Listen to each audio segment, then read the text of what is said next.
Shalom. Perayaan Natal bagi orang Kristen adalah suatu perayaan yang paling meriah dan dirayakan di seluruh dunia.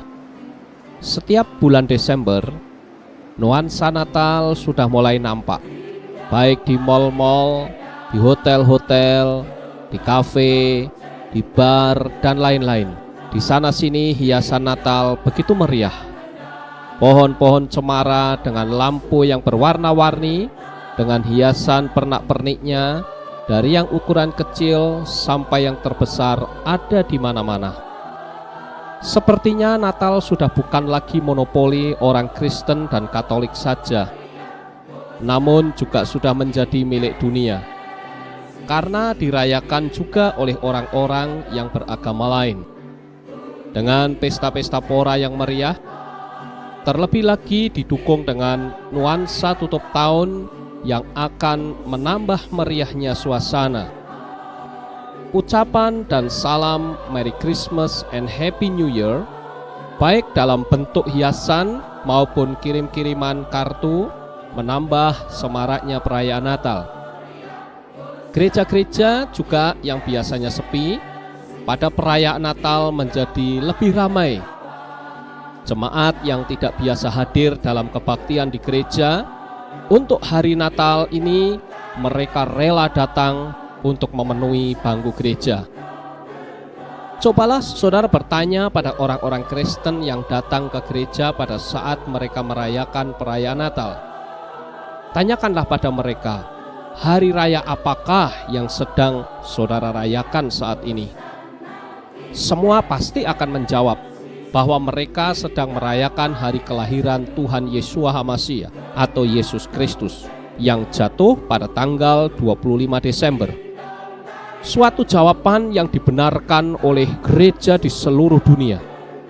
Namun marilah kita telusuri, apakah benar Tuhan Yeshua itu lahir pada tanggal 25 Desember? Jika ada orang yang mengakui bahwa Yeshua tidak lahir pada tanggal 25 Desember, mengapa dirayakan pada tanggal itu? Banyak orang yang tidak tahu kapan kelahiran Tuhan Yeshua HaMashiach, sehingga mereka berdalih dengan berkata, yang penting kan maknanya, lagian juga Natal kan yang menetapkan dewan gereja. Ya, kita ikut-ikut sajalah, pasti benar, kata mereka.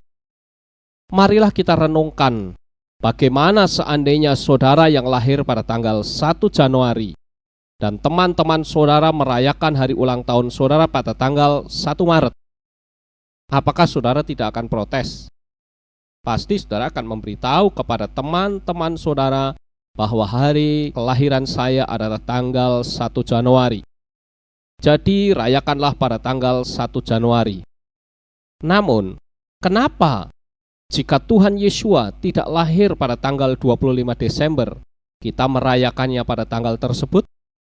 Apakah dengan berdalih bahwa itu kan sudah ditetapkan oleh dewan gereja dan kita sendiri tidak tahu kapan tepatnya hari kelahiran Yeshua?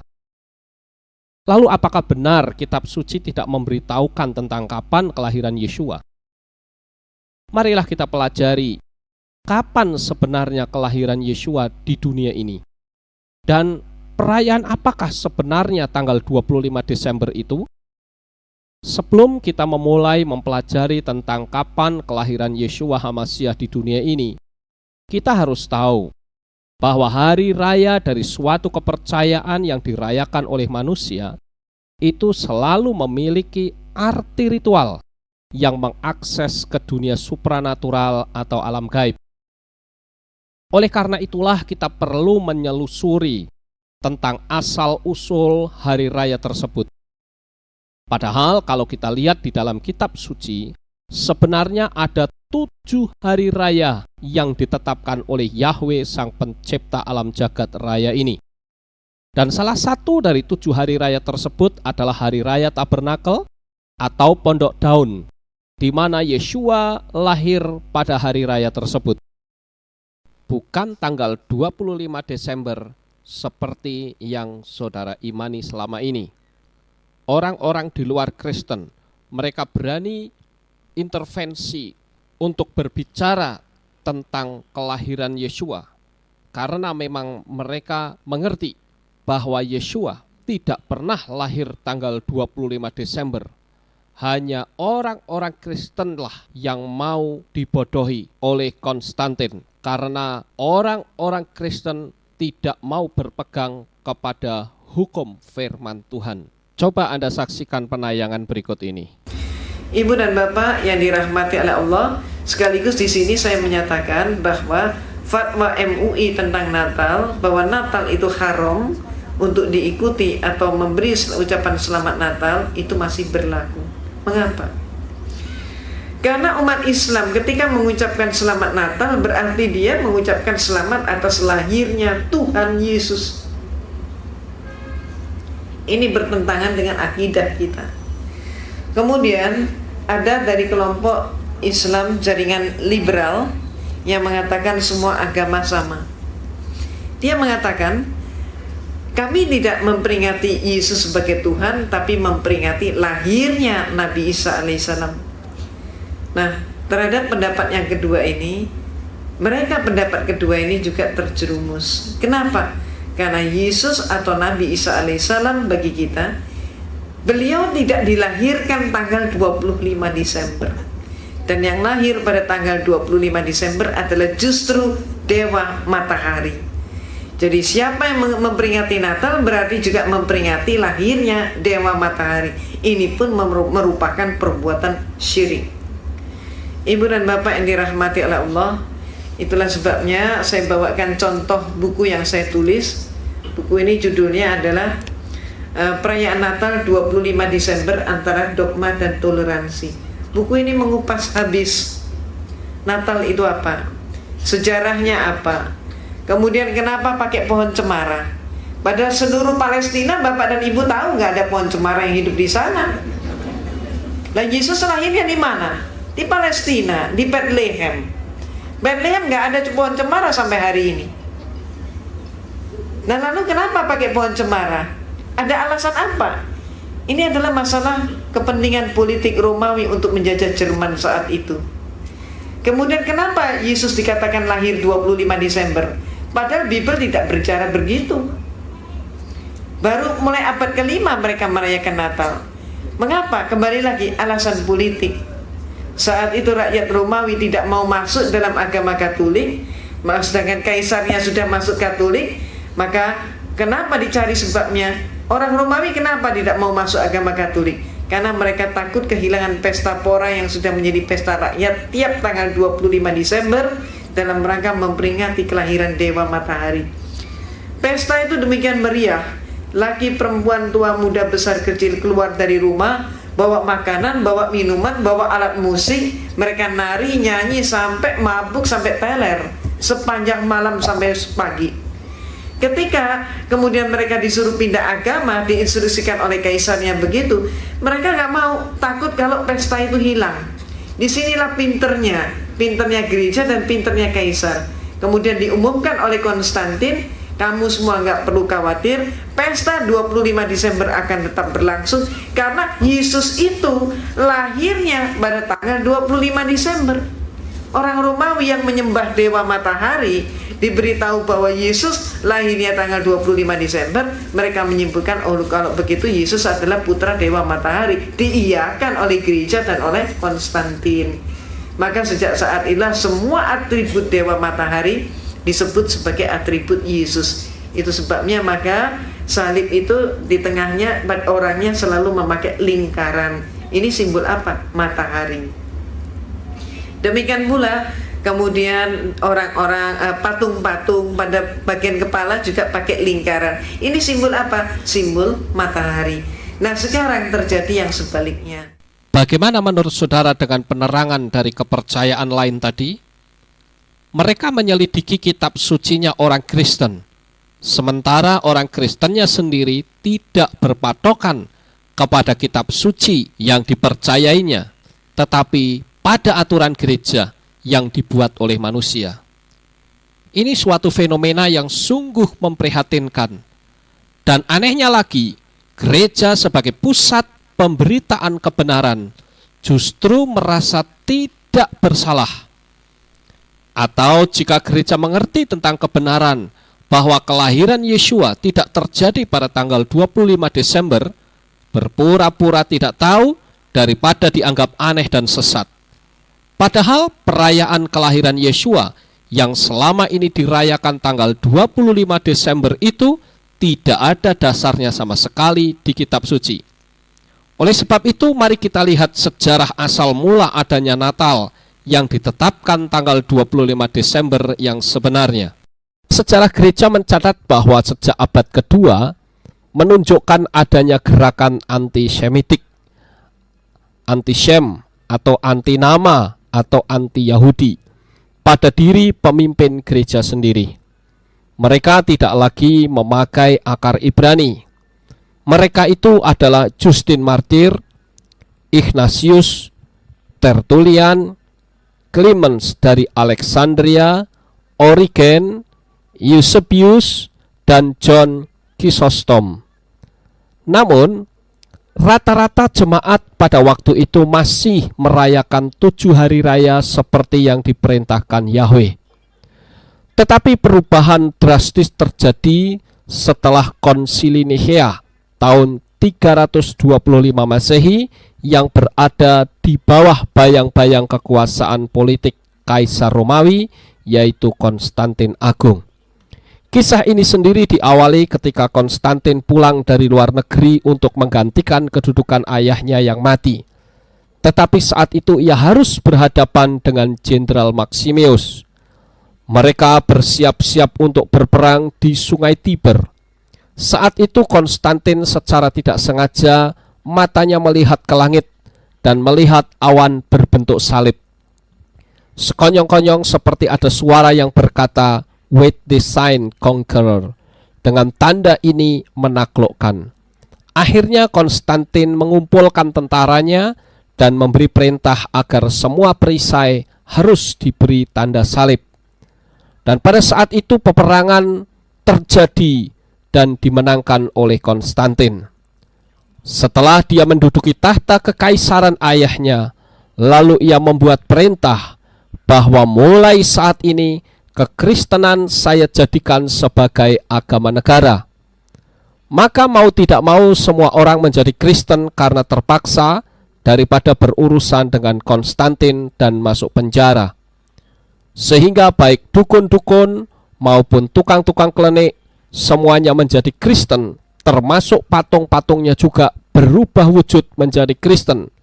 Yang tadinya seseorang memiliki patung Dewa Zeus, Dewa Saturnalia, Dewi Asyera, Dewi Fortuna, akhirnya semua berubah wujud menjadi Santo Paulus, Santo Yosef, Santa Ana, Santa Elizabeth, dan lain-lain. Jadi patung-patung kafir itu berubah menjadi nama-nama orang suci. Perlu saudara ketahui bahwa sejak Konstantin menjadikan Kristen sebagai agama negara, dia tidak bisa lagi merayakan hari kelahiran Dewa Saturnalia yang hari lahirnya tanggal 25 Desember. Maka agar tradisinya tetap berjalan terus, akhirnya dia mengubah Dewa Saturnalia itu dengan figur Yeshua. Dan kembali memaksa agar gereja mau mentaati aturannya. Lalu Konstantin membuat surat resmi atas nama negara kepada Dewan Gereja. Dalam surat kepada konsili tersebut, Konstantin memaksa untuk memisahkan tata cara dan kebiasaan Yahudi.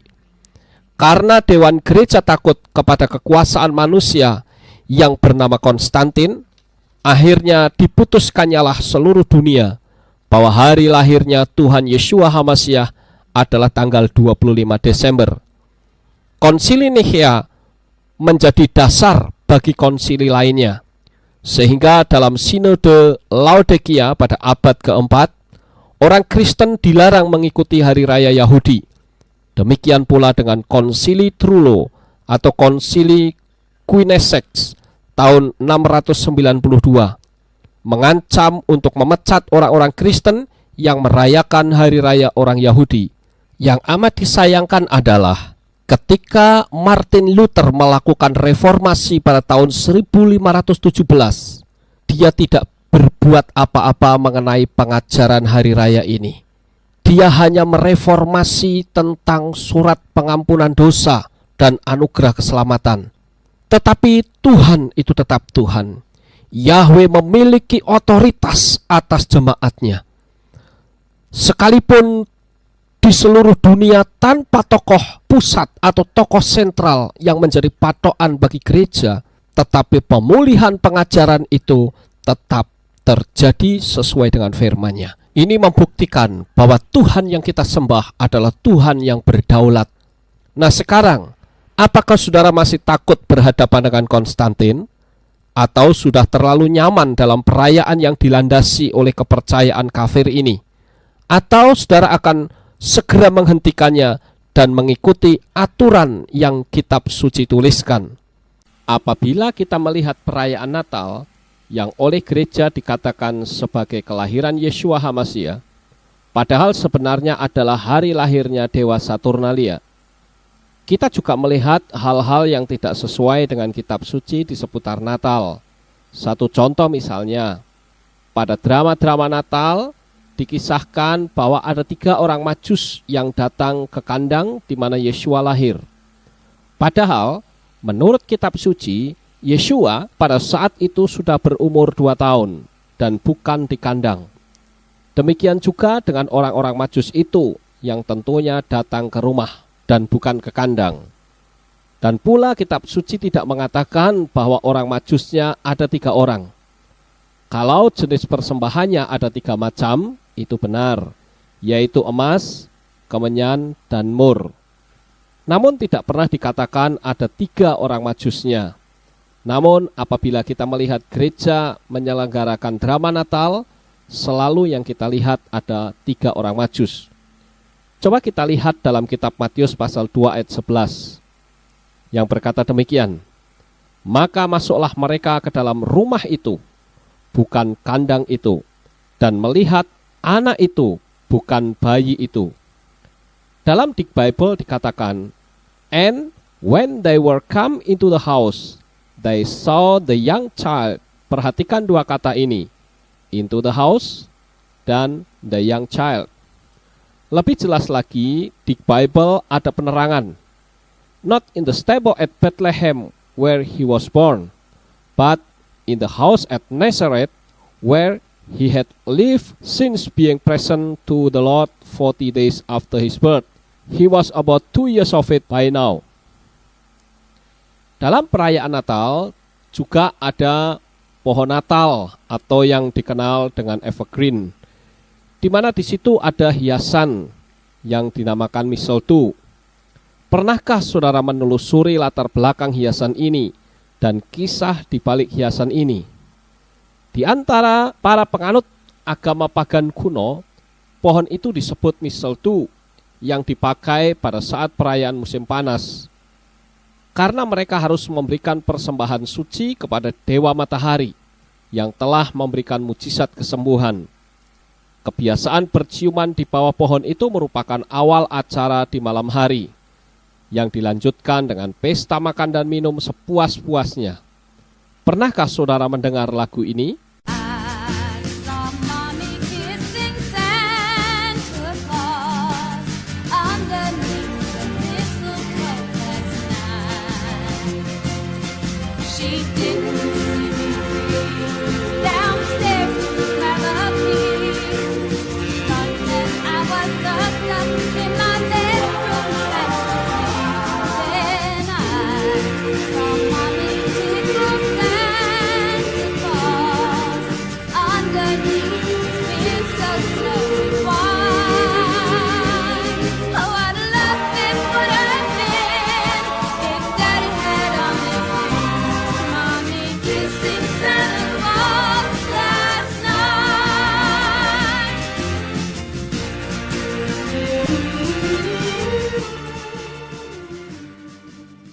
Lagu ini menggambarkan bagaimana seorang anak yang menyaksikan mamahnya berciuman mesra dengan Santa Claus di bawah pohon mistletoe. Kisah ini sama sekali tidak ada sangkut pautnya dengan kelahiran Yeshua, apalagi untuk menghiasi perayaan Sang Juru Selamat. Sungguh suatu kisah yang sangat memprihatinkan jika dipakai sebagai penghias perayaan kelahiran Yeshua yang sangat suci itu. Perayaan paganisme ini juga diwarnai dengan rangkaian bunga suci yang disebut holy berries. Juga dipersembahkan kepada dewa matahari. Sedangkan batang pohon Yule dianggap sebagai wujud dari dewa matahari. Begitu pula penyalaan lilin yang terdapat dalam upacara Kristen hanyalah kelanjutan dari kebiasaan kafir sebagai tanda penghormatan terhadap dewa matahari yang diadopsi oleh kekristenan yang sudah bergeser nilai kesuciannya.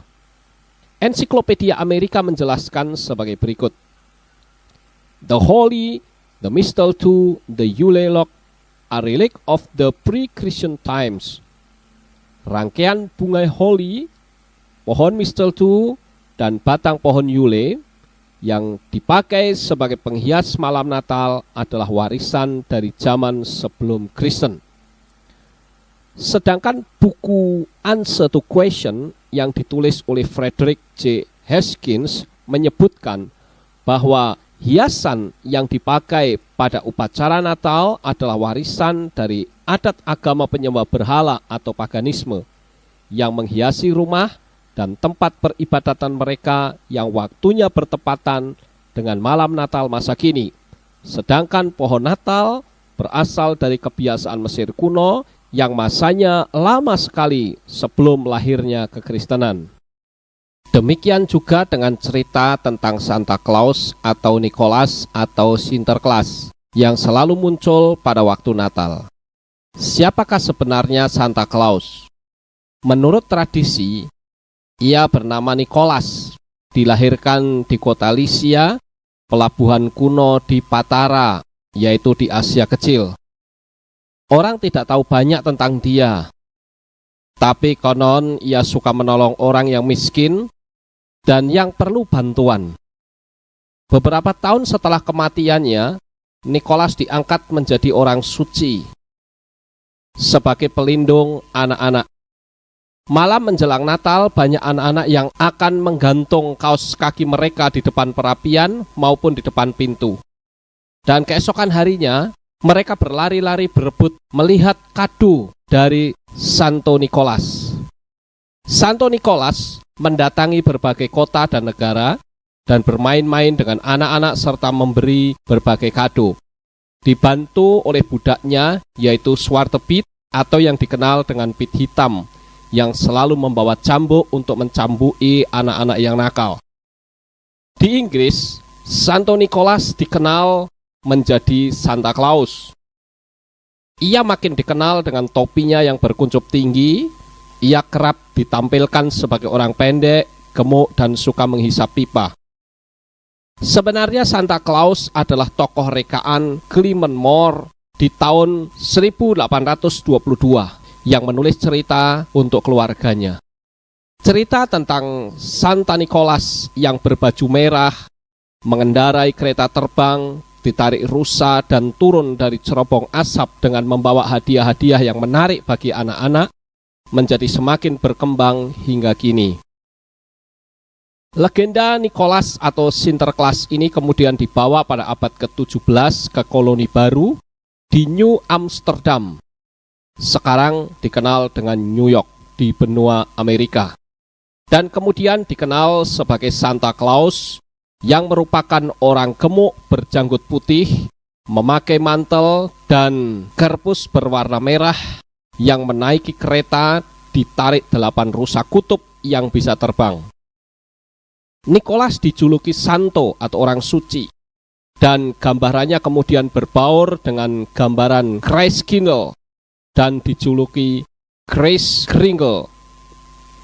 Legenda Santa Claus ini mencapai puncaknya pada abad ke-19 yang kemudian dirayakan dengan pemberian hadiah di malam Natal sehari sebelum tanggal 25 Desember. Legenda Santo Nicholas ini dirayakan sebagai Père Noël di Perancis dan Julenis di Skandinavia dan Father Christmas di Inggris. Dan figur rusa ke-9 dinamakan Rudolf yang memiliki hidung merah mengkilat diperkenalkan pada tahun 1939. Kisah ini juga suatu kisah fiksi yang menghiasi perayaan Natal yang sama sekali tidak ada sangkut pautnya dengan kelahiran Yeshua. Dikatakan fiksi karena sampai sekarang tidak pernah ada rusa yang bisa terbang kecuali hanya dalam dongeng belaka.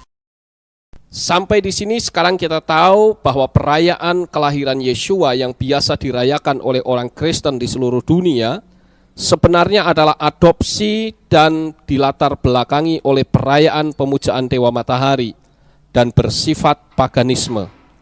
Sekarang, apa yang akan kita lakukan? Apakah kita akan tetap merayakan kelahiran Yeshua pada tanggal 25 Desember dengan dalih untuk mengambil maknanya saja? Atau kita akan hapus itu dari pikiran kita karena tidak sesuai dengan kebenaran firman Tuhan? Sekarang yang jadi pertanyaan adalah, kalau kita menghapus perayaan kelahiran Yeshua tanggal 25 Desember, apakah berarti kelahiran Yeshua tidak lagi dirayakan sehingga kita kehilangan maknanya? Tentu saja tidak. Sebab dalam kitab suci sudah tercantum kapan sebenarnya Yeshua dilahirkan dan harus dirayakan. Jadi, kalau kita mau merayakannya, rayakanlah sesuai dengan apa yang tertulis dalam kitab suci. Jika kita sungguh-sungguh mempelajarinya, maka kita akan menemukan bahwa Yeshua itu dilahirkan tepat pada perayaan Hari Raya Tabernakel, dan Hari Raya Tabernakel adalah hari raya yang ketujuh. Untuk itulah mari kita mempelajari tentang 7 hari raya yang ditetapkan oleh Bapa Yahweh dan harus dirayakan turun-temurun dan selamanya. Apabila kita membaca di dalam kitab Imamat pasal 23, kita akan menemukan di sana hari raya yang diperintahkan oleh Yahweh dan ditetapkan untuk dirayakannya turun-temurun. Di sana kita akan menemukan ada 7 hari raya. Karena kita melihat bahwa angka 7 di kitab suci kita ini sangat dominan sekali. Saya ambil satu contoh. Ketika Yahweh menciptakan bumi beserta dengan isinya, ada 7. Jadi ada 7 hari dalam satu minggu. Ada 7 cabang pada menorah atau kandil emas. Dalam kitab Wahyu terdapat 7 meterai, 7 cawan, 7 sangkakala. Dan masih banyak lagi tentang hal-hal yang berkenaan dengan angka 7 ini. Demikian juga dengan hari raya, ada 7 yang ditetapkan Yahweh. Melalui pelajaran tentang 7 hari raya ini, kita akan menemukan gambaran Yeshua pada setiap hari raya. Sekalipun hal ini tidak akan dibahas secara mendetail tentang aturan-aturan ibadahnya. Setidaknya kita akan tahu dan memahami arti dari ke-7 hari raya tersebut. Dan tentunya kita tidak akan mengambil secara sepotong-sepotong. Selaku orang yang mengasihi Yahweh, tentu kita ingin menggenapi semua apa yang diperintahkannya. Oleh karena itu, apabila kita membaca kitab suci di dalam kitab Imamat pasal 23 secara keseluruhannya, maka kita akan menemukan ada 7 hari raya. Dan 7 hari raya ini harus dirayakan semuanya. Bahkan pada Imamat pasal 23 kita menemukan ada 46 kata harus dan 4 kali kata turun-temurun yang berarti sangat penting sekali.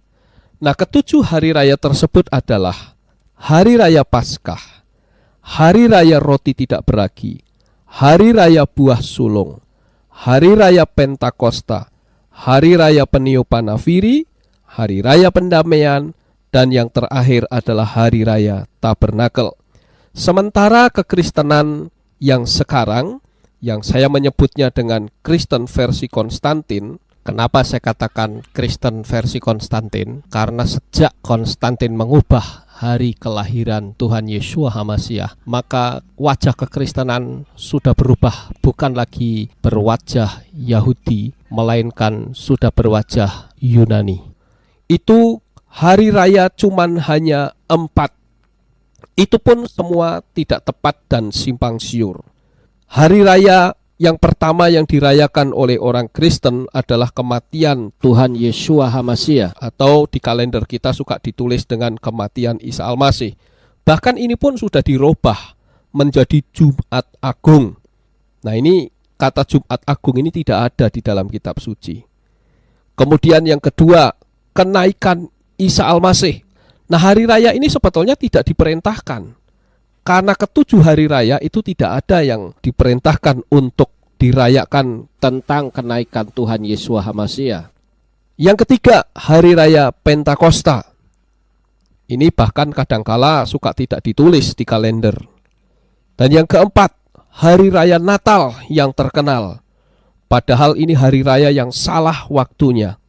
Jadi perayaan-perayaan hari raya kekristenan ini sudah simpang siur, tidak sesuai dengan firman Tuhan. Oleh sebab itu, melalui pelajaran tentang 7 hari raya, kita akan kembali meluruskan kebenaran firman Tuhan ini, sehingga kita yang mengasihi Bapa Yahweh, kita akan menuruti apa yang menjadi kehendaknya. Oleh sebab itu, kita akan bersama-sama mempelajarinya satu demi satu makna dari ketujuh hari raya tersebut. Sekaligus kita akan tahu kelahiran Yeshua HaMasiah ada di hari raya Tabernakel. Nanti kita akan sama-sama perhatikan. Sekaligus cara penghitungannya. Sekarang kita akan memulai melihat hari raya yang pertama. Hari raya yang pertama adalah hari raya Paskah. Hari raya Paskah ini jatuh pada tanggal 14 bulan Nisan. Di dalam kitab Imamat pasal 23 ayat 4 sampai dengan ayat 5, Keluaran pasal 12 ayat 1 sampai dengan ayat 10 dan ayat 13 serta 14. Nah, perayaan Paskah adalah merupakan perayaan yang ditetapkan oleh Yahweh sendiri untuk memperingati suatu peristiwa yang luar biasa, yaitu lewatnya malaikat maut pada malam hari di seluruh tanah Mesir untuk membunuh semua anak sulung, dari mulai anak budak sampai anak raja Mesir. Nah, malaikat itu akan lewat dan setiap rumah yang tidak ada tanda darah anak domba, malaikat itu akan masuk dan membunuh semua anak sulung. Peristiwa ini sendiri diawali ketika orang-orang Mesir merasa ketakutan dengan bertumbuhnya orang-orang Israel, keturunan Yakub di tanah Goshen, sehingga dikeluarkannya kebijaksanaan pemerintah dengan undang-undang untuk membuang atau membunuh semua anak laki-laki Israel, memperbudak dan membebani anak-anak Abraham dengan kerja paksa yang berat dan kejam sekali, yaitu membuat batu bata, seperti yang tertulis dalam Keluaran 1 ayat yang ke-14. Sehingga teriakan mereka kepada Sang Pencipta, yaitu Bapa Yahweh, didengar olehnya. Sekarang inilah saatnya bangsa Israel harus keluar dari perbudakan di Mesir. Pada malam itu orang-orang Israel sibuk mengolesi kusen atau alas ambang pintu dengan darah anak domba, sehingga darah anak domba ada di mana-mana, sebab malaikat maut akan lewat. Jika ia melihat tanda darah, maka malaikat itu tidak membunuh anak sulung. Nah, peristiwa lewatnya malaikat maut itulah yang dikenal dengan Pesah atau Passover, atau yang kita kenal dengan Paskah. Perayaan ini harus dirayakan turun-temurun dan selama-lamanya. Dan peristiwa tanda darah ini mengingatkan kita pada suatu peristiwa kematian Tuhan Yeshua HaMasiah di atas kayu salib untuk menebus dosa kita. Dia korbankan dirinya dengan menumpahkan darahnya yang suci. Dulu darah domba, sekarang darah Yeshua HaMasiah. Dulu membebaskan perbudakan di Mesir, sekarang membebaskannya dari perbudakan dosa. Kita ditebusnya dengan sempurna, bukan dengan emas atau perak, melainkan oleh darah anak domba Bapa, yaitu Tuhan Yeshua HaMasiah. Peristiwa Paskah pada tanggal 14 bulan Nisan adalah suatu perayaan yang betul-betul menggoncangkan dunia alam gaib. Setan gemetar luar biasa ketakutan, karena sekarang semua umat manusia yang percaya kepada Tuhan Yeshua HaMasiah diberi kuasa secara mutlak. Sebesar apapun kekuatan setan sekarang, bukan lagi hal yang menakutkan, karena Tuhan Yeshua HaMasiah sudah mati di atas kayu salib menebus kita dari dosa. Inilah arti dari perayaan yang pertama atau hari raya pertama, yaitu hari raya Paskah. Hari raya yang kedua adalah hari raya roti tidak beragi. Hari raya ini dilaksanakan 1 hari setelah hari raya Paskah. Dan hari raya ini adalah hari raya untuk memperingati keluarnya bangsa Israel dari Mesir, yang karena tergesa-gesa sehingga mereka tidak sempat untuk membuat roti yang beragi. Mereka memanggang roti secara terburu-buru. Pada saat itu mereka harus segera meninggalkan Mesir. Di hari raya ini semua keluarga berkumpul dan bernyanyi dan menceritakan bagaimana ngerinya penindasan di Mesir, dan saat yang menegangkan di mana mereka harus siap-siap untuk pergi keluar dari Mesir, sampai membuat roti tanpa ragi dengan dibakar cepat-cepat. Hari raya roti tidak beragi ini adalah gambaran bahwa Yahweh itu tidak toleransi terhadap dosa. Roti tidak beragi adalah pula lambang daripada Yeshua HaMasyiah sebagai sang roti hidup, seperti yang tertulis di dalam Yohanes pasal 6 ayat 35, 48 dan ayat 51. Di hari raya roti tidak beragi ini pula kita diingatkan bahwa Yahweh adalah pelepas dosa. Tetapi dosa itu tidak begitu saja meninggalkan umat-umat Yahweh, dan tidak membiarkan umat Yahweh itu terlepas dengan bebas. Namun dia akan terus mengejar dan berusaha untuk membinasakan. Di dalam kehidupan kita pun demikian.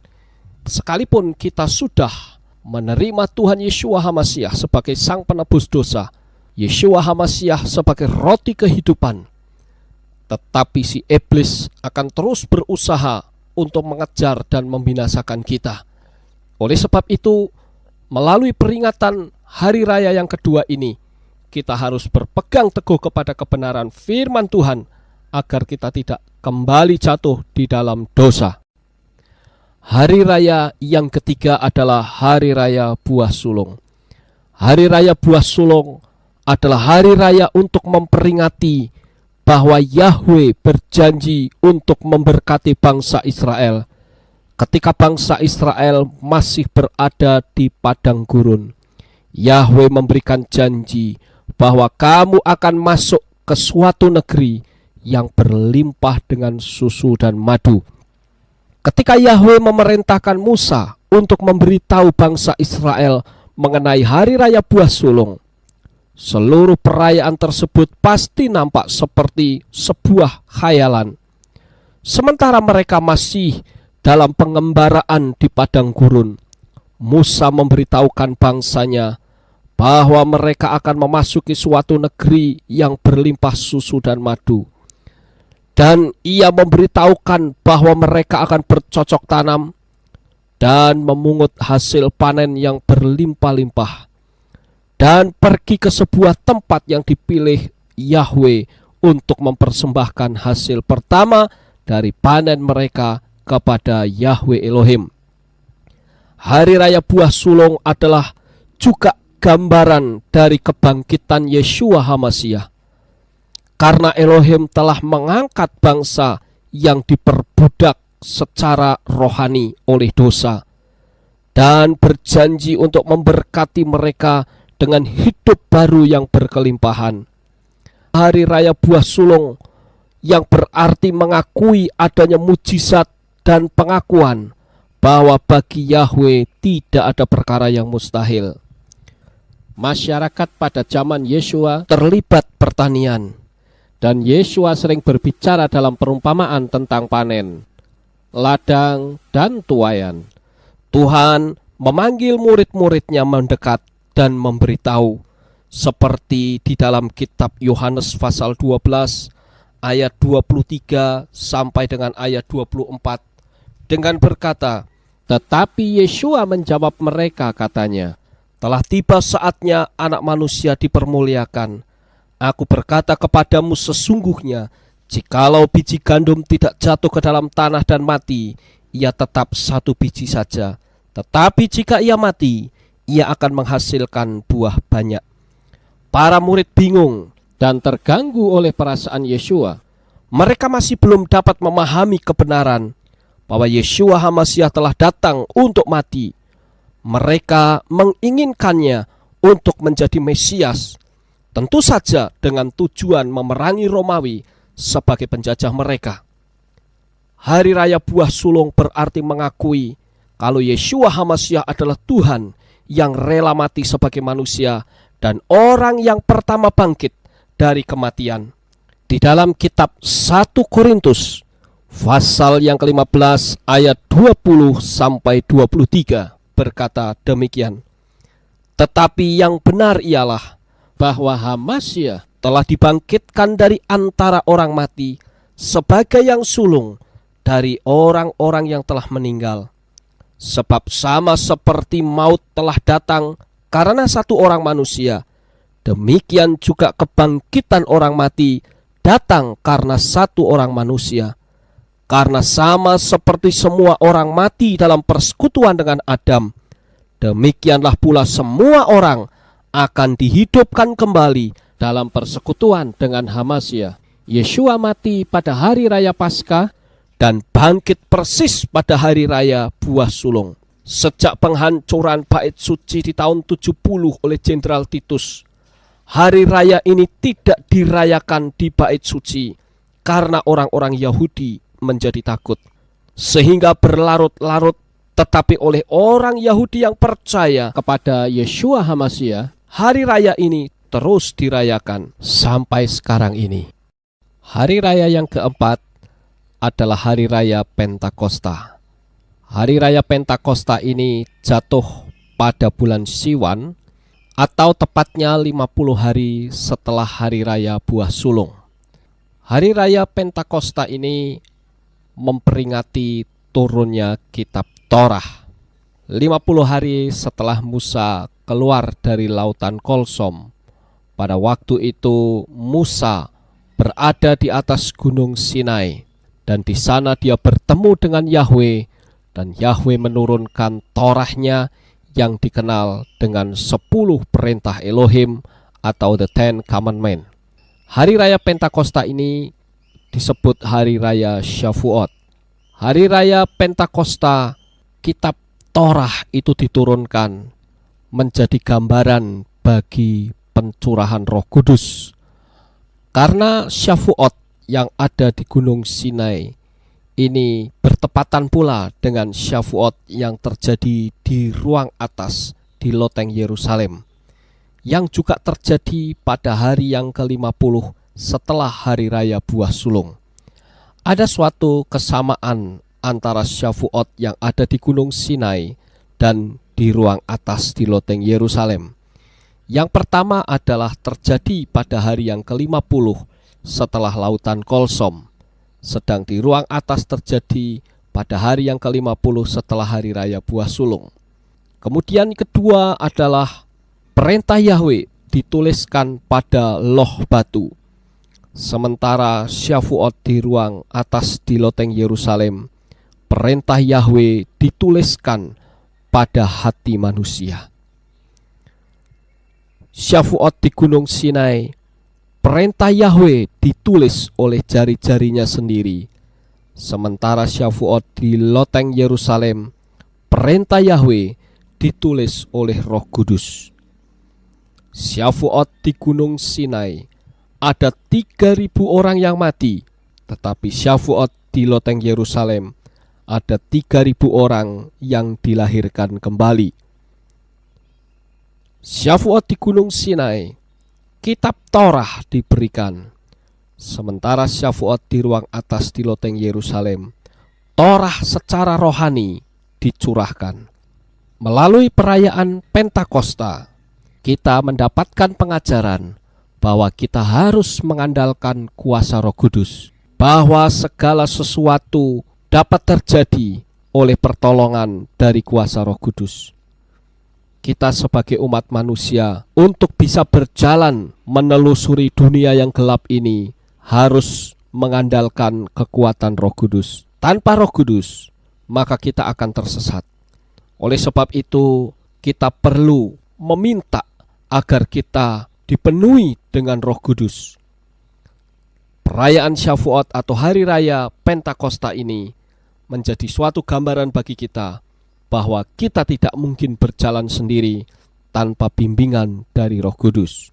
Firman Tuhan berkata, "Tetapi kamu akan menerima kuasa kalau Roh Kudus turun ke atas kamu, dan kamu akan menjadi saksiku di Yerusalem dan di seluruh Yudea dan Samaria dan sampai ke ujung bumi." Di dalam kitab Kisah Para Rasul pasal 1 ayat 8. Marilah kita meminta pertolongan daripada Roh Kudus agar Tuhan memberikan keberanian kepada kita untuk menjadi saksi bagi dunia yang gelap ini, menjadi saksi dalam perjalanan hidup kita, maupun kita memberitakan akan kuasa kebangkitan bahwa Yeshua, Tuhan yang kita sembah, adalah Tuhan yang hidup. Saat ketika kita menghadapi rasa takut, khawatir, dan kecemasan, maka tidak ada yang sanggup untuk memberikan pertolongan kecuali kita mengandalkan kekuatan Roh Kudus. Dia ada bersama-sama dengan kita. Oleh sebab itu, mintalah bimbingan daripadanya. Sekarang kita akan memasuki hari raya yang kelima. Hari raya ini adalah hari raya Sangkakala atau hari raya peniupan nafiri. Hari raya ini jatuh pada tanggal 1 bulan Tisri. Hari raya ini juga disebut dengan Yom Yadin atau hari penghakiman. Hari raya peniupan nafiri adalah hari raya hujan akhir, periode yang cukup panjang antara musim semi dan perayaan musim gugur ini melambangkan masa anugerah yang kita hidupi sekarang. Dari semua perayaan, ini adalah satu-satunya masa dalam nubuatan yang tidak dapat ditentukan dengan pasti. Periode yang tidak bisa dihitung adalah periode antara kematian Yeshua dan kedatangannya kembali. Ini adalah saat di mana kita menunggu malaikat peniup nafiri yang hebat yang akan memanggil mempelai untuk datang ke rumahnya di ketinggian di awan-awan yang permai. Rosh Hasanah dimulai pada hari pertama bulan ke-7 atau bulan Tisri. Perayaan ini juga dikenal sebagai hari penghakiman, di mana Elohim duduk di tahtanya dan menentukan tujuan setiap pribadi untuk tahun yang akan datang. Menurut tradisi Yahudi, ini adalah tanggal di mana Elohim menciptakan Adam sebagai manusia pertama. Karena kata Ibrani pertama dalam kitab Kejadian pada mulanya akan berbunyi pada hari pertama Tisri. Jika dibalik, maka Rosh Hasanah dikenal sebagai ulang tahun dunia. Shofar atau sebuah trompet yang terbuat dari tanduk domba jantan yang melengkung akan ditiup untuk menyadarkan orang yang berdosa dan untuk membuat iblis gemetar. Shofar selalu memiliki peran yang menonjol dalam sejarah bangsa Israel. Shofar dibunyikan ketika Torah diberikan kepada bangsa Israel, dan shofar adalah alat musik yang digunakan ketika tembok Yeriko runtuh. Gideon menyuruh orang-orangnya meniup shofar untuk menakut-nakuti orang Median, seperti yang tertulis di dalam kitab Hakim-Hakim pasal 7 ayat 16 sampai dengan ayat yang ke-22. Dan Sakaria menubuatkan bahwa suara shofar akan menjadi tanda kedatangan Mesias bagi bangsa Israel. Shofar ditiup pada awal tahun Yobel, seperti yang tertulis di dalam kitab Imamat pasal 25 ayat yang ke-9. Dan untuk mengumumkan dimulainya perayaan-perayaan. Shofar ditiup dalam penobatan raja-raja, dan 7 shofar atau 7 sangkakala akan dibunyikan ketika Elohim menghakimi dunia pada masa aniaya. Nafiri atau shofar adalah tanda terpenting yang mungkin dapat diterima dunia. Rosh Hasanah adalah sebuah gambaran tentang pengangkatan gereja, sebuah peristiwa yang sudah sangat dekat. Kedatangan Tuhan untuk yang kedua kali sudah demikian dekat, dan itu ditandai dengan dibunyikannya shofar. Saudaraku, jikalau trompet sangkakala dibunyikan dan Tuhan Yeshua HaMasyiah turun untuk yang kedua kalinya, apakah kita sudah siap untuk menyongsong kedatangannya? Atau mungkin kehidupan kita masih perlu banyak dibenahi sehingga kita akan tertinggal dan kita akan memasuki masa aniaya besar zaman anti HaMasyiah. Sekarang kita akan memasuki hari raya yang ke-6, yaitu hari raya pendamaian. Hari raya ini jatuh pada hari yang ke-10 bulan Tisri dan dikenal dengan Yom Kippur. Adalah hari yang paling kudus dan suci dalam tahun Yahudi. Pada hari raya inilah saatnya di mana imam besar akan masuk ke ruang Maha Kudus. Rosh Hashanah dan Yom Kippur keduanya mengacu kepada hari yang kudus. Namun di antara keduanya, Yom Kippur adalah perayaan yang paling serius. Pada hari raya ini, orang Yahudi harus memikirkan fakta bahwa mereka penuh dosa, dan dosa memisahkan mereka dari Yahweh. Pada zaman Perjanjian Lama, persembahan darah harus diberikan untuk memperdamaikan antara umat dengan Tuhan melalui seorang imam besar. Kata pendamaian berarti melingkupi. Kata dari bahasa Ibrani yang sama yang digunakan untuk menggambarkan hari pendamaian. Hari pendamaian juga digunakan untuk menggambarkan tindakan Nuh ketika ia melapisi bahtera dengan tir, baik di sebelah dalam maupun di sebelah luarnya.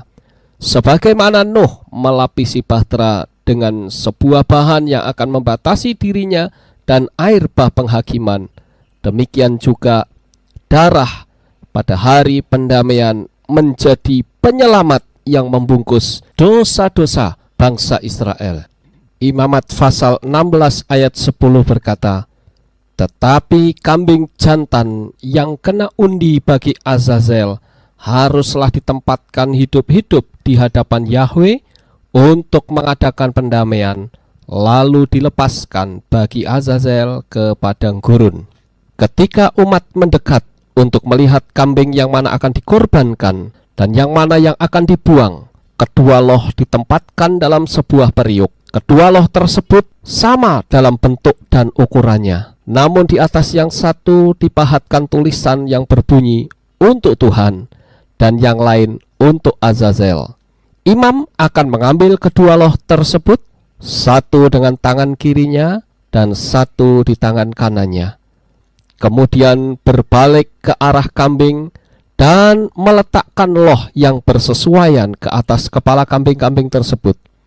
Yang satu disembelih dan dibakar, sedangkan yang satunya lagi lehernya diberi tali kirmisi dan dilepaskan ke padang gurun. Sehingga kalau ditemukan orang sudah dalam keadaan mati dan tali kirmisi itu sudah berubah putih, inilah yang mengilhami ayat yang berkata, marilah, baiklah kita berperkara, firman Yahweh, sekalipun dosamu merah seperti kirmisi, akan menjadi putih seperti salju, sekalipun berwarna merah seperti kain kesumba, akan menjadi putih seperti bulu domba. Hari raya pendamaian menjadi suatu gambaran bahwa Yeshua HaMasyiah adalah sebagai imam besar yang akan menghubungkan umat manusia dengan Bapa Yahweh. Oleh sebab itulah kita perlu bersyukur karena kita memiliki seorang imam besar yang maha mulia dan suci. Firman Tuhan berkata di dalam kitab Yohanes pasal 14 ayat 6, akulah jalan dan kebenaran dan hidup. Sekarang kita akan memasuki hari raya yang terakhir, yang ketujuh, yaitu hari raya Tabernakel atau hari raya Pondok Daun. Hari raya ini juga dinamakan hari raya Sukot. Dirayakan selama 1 minggu dimulai pada tanggal 15 bulan Tisri. Perayaan Pondok Daun adalah memperingati perlindungan Yahweh di padang gurun melalui tiang awan dan tiang api selama 40 tahun. Pada perayaan ini ditandai dengan sukacita besar, Mereka mengadakan perjamuan makan di dalam kemah-kemah yang menggambarkan tubuh duniawi manusia yang atapnya diberi dedaunan sebagai gambaran perlindungan sayap Tuhan. Bertepatan dengan hari raya Tabernakel inilah Tuhan Yeshua HaMasiah dilahirkan di kandang Bethlehem. Bagaimana cara menghitung untuk membuktikan bahwa Yeshua lahir tepat pada hari raya yang diperintahkan Bapa Yahweh kepada manusia, sehingga menemukan bahwa dia lahir tepat di hari raya Tabernakel, sehingga kita tidak merayakan Yeshua yang lain versinya Konstantin, melainkan versi Bapa Yahweh. Seperti kata Rasul Paulus di dalam kitab 2 Korintus pasal yang ke-11 ayat yang ke-4 dikatakan, sebab kamu sabar saja jika ada seorang datang memberitakan Yeshua yang lain daripada yang telah kami beritakan, atau memberikan kepada kamu roh yang lain daripada yang telah kamu terima, atau Injil yang lain daripada yang telah kamu terima. Dengan kita merayakan hari kelahiran Yeshua HaMasiah yang tepat, maka kita sama saja merayakan Yeshua yang benar, bukan Yeshua versi Konstantin. Nah, sekarang kita akan membaca di dalam kitab 1 Tawarikh pasal 24 ayat 1 sampai dengan ayat yang ke-19. Di situ kita menemukan jumlah imam-imam yang sangat banyak, sehingga jumlah imam-imam yang banyak itu dibagi menjadi 24 rombongan. Kita menemukan pada ayat yang ke-10, rombongan Abiyah itu adalah rombongan yang ke-8. Di dalam kitab 1 Tawarikh 24 ayat 10 dikatakan demikian, yang ke-7 pada Hakos, yang ke-8 pada Abiyah. Jadi kita sekarang tahu bahwa Abiyah adalah kelompok yang ke-8. Setiap rombongan itu melaksanakan tugasnya dari Sabat hingga sampai Sabat.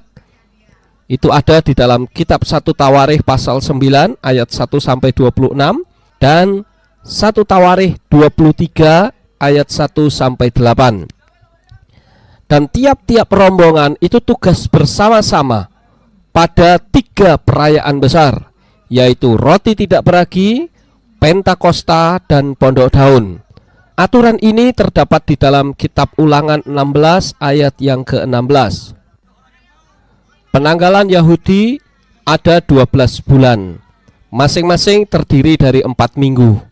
Dan bulan pertama adalah bulan Nisan, bulan kedua bulan Iyar, bulan ketiga bulan Sivan.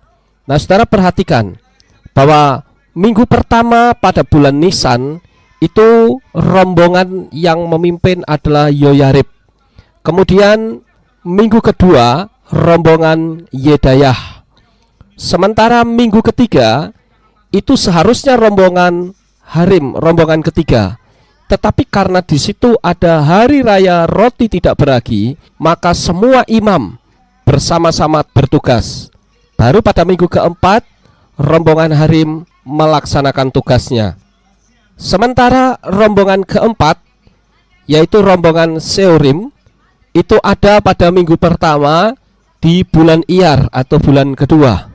Sedangkan rombongan kelima itu rombongan Malkiyah pada minggu kedua. Rombongan keenam, rombongan Miryamin, jatuh pada minggu ketiga bulan Iyar. Sementara minggu keempat di bulan Iyar jatuh pada rombongan Hakos. Sementara rombongan ke-8 seharusnya ada pada minggu pertama, tetapi karena minggu pertama itu ada Syavuot atau hari raya Pentakosta, maka semua imam melaksanakan tugas. Baru rombongan ke-8 melaksanakan tugas rutinnya pada minggu kedua, bulan ketiga atau bulan Sivan, dan begitu seterusnya. Mengapa kita membicarakan rombongan Abiyah? Karena dengan kita membicarakan rombongan Abiyah, maka kita akan menemukan kapan Yohanes Pembaptis itu dikandung. Kalau kita melihat di dalam kitab Lukas pasal yang pertama ayat yang ke-5, membuktikan bahwa Zakaria, suami daripada Elisabet, itu ada pada kelompok Abiyah. Di dalam Lukas 1 ayat 5 dikatakan, pada zaman Herodes, Raja Yudea, adalah seorang imam yang bernama Zakaria dari rombongan Abiyah. Istrinya juga berasal dari keturunan Harun, namanya Elisabet. Jadi kita mencari tahu terlebih dahulu kapan Yohanes Pembaptis dikandung, maka di situ kita akan menemukan kapan Yeshua dilahirkan. Tadi kita sudah tahu bahwa rombongan Abiyah itu selesai menjalankan tugasnya pada minggu kedua pada bulan Sivan. Kemudian dia pulang ke rumah. Beberapa lama kemudian Elisabet mulai mengandung pada Lukas 1 ayat 23 sampai dengan ayat 24.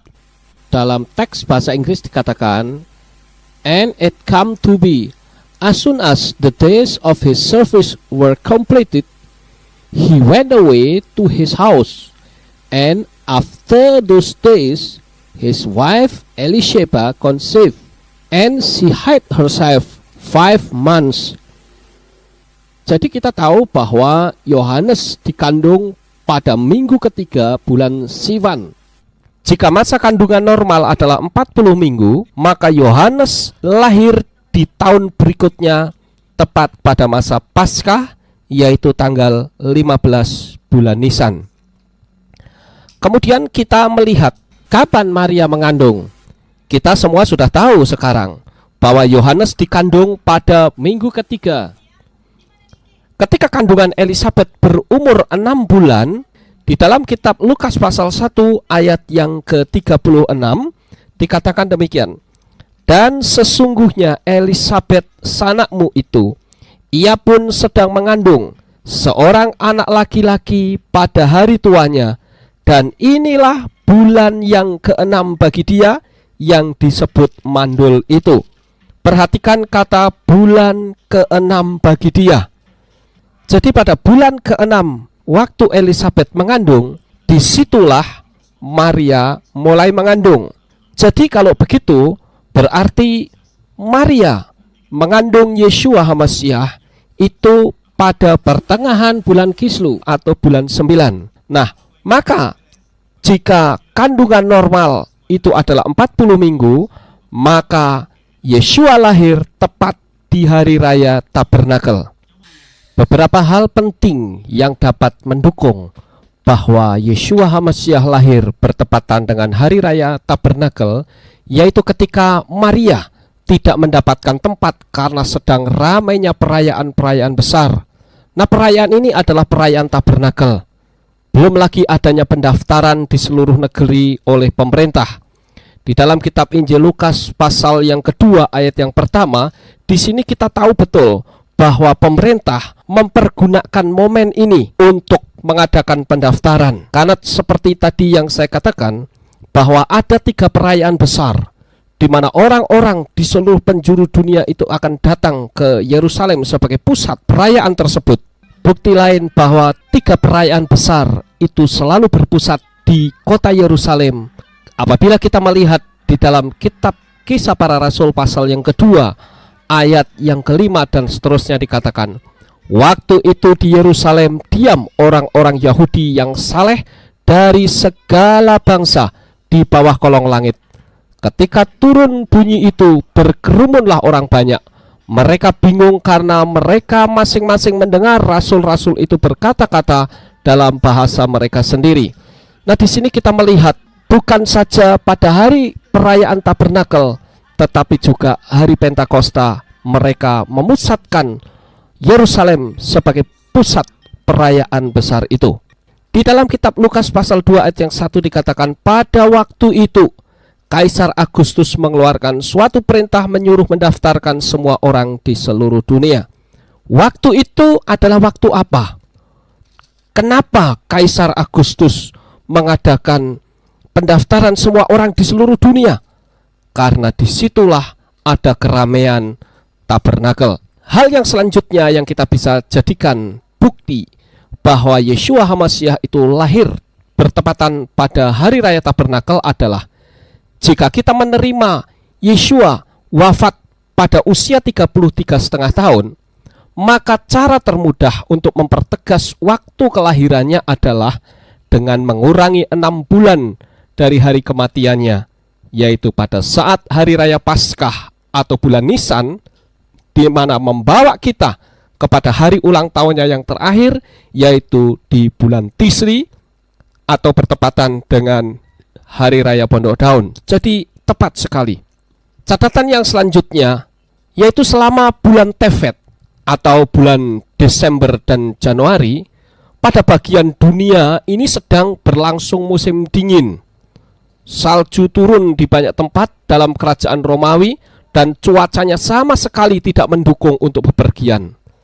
Jadi kaisar tidak mungkin mengharapkan seluruh penduduk untuk bepergian dalam keadaan bersalju. Dan kita juga melihat tidak mungkin ada gembala-gembala yang sedang berada di padang karena cuaca yang dingin. Jadi tidak mungkin Yeshua HaMasyiah lahir di bulan Desember. Hal yang selanjutnya adalah masih ada tema dalam pesan-pesan lain yang berhubungan dengan hari raya Sukkot, seperti di dalam kitab Lukas pasal 2 ayat yang ke-12. Di sana firman Tuhan berkata, "Dan inilah tandanya bagimu, kamu akan menjumpai seorang bayi yang dibungkus dengan lampin dan terbaring dalam palungan." Kita menemukan bayi Yeshua dibungkus dalam kain lampin. Kain ini biasanya digunakan sebagai suluh tong minyak dalam ruang perempuan atau salah satu ruangan dalam Bait Elohim selama perayaan Sukkot. Catatan yang selanjutnya adalah Yeshua juga diceritakan lahir di sebuah kandang hewan dan dibaringkan di dalam palungan, seperti Lukas pasal 2 ayat yang ke-7. Kata Ibrani untuk kandang hewan semacam ini adalah sukah atau sukot dalam bentuk jamak, seperti di dalam Kejadian 33 ayat 17 dikatakan, "Tetapi Yakub berangkat ke Sukot, lalu didirikan rumah, dan untuk ternaknya dibuatnya gubuk-gubuk. Itulah sebabnya tempat itu dinamai Sukot." Dengan menempatkan hari kelahiran Yeshua pada hari raya Sukot, maka hari ke-8 di mana Yeshua disunat adalah hari terakhir perayaan Sukot, seperti yang tertulis di dalam Imamat pasal 23 ayat 36 dan 39 yang dikenal dengan hari raya Simkat Torah atau sukacita Torah. Demikianlah kita akhirnya mengetahui kepalsuan-kepalsuan yang ada di sekitar dunia Kristen. Oleh sebab itu marilah kita luruskan ini kembali kepada akar Ibrani, bukan akar Yunani, aturan dari Konstantin. Tuhan memberkati.